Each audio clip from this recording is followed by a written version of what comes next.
Alright guys, I'm going to show you how to clean the grease filters on a microwave.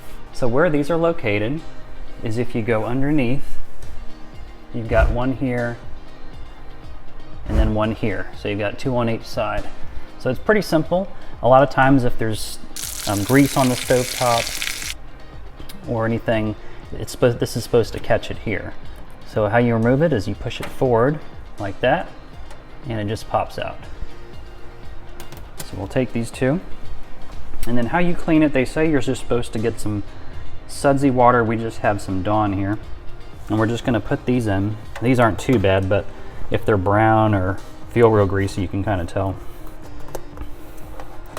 Alright, and after they've been in there a few minutes, I'm just going to put them over here on this side and just spray them off here with the sprayer nozzle on the sink here. You kind of just want to use your finger here and kind of just gently rub back and forth, and then you're just going to want to dry these off, and then we'll put them back. And then just the way you put them back is this part is on the bottom just like you found it,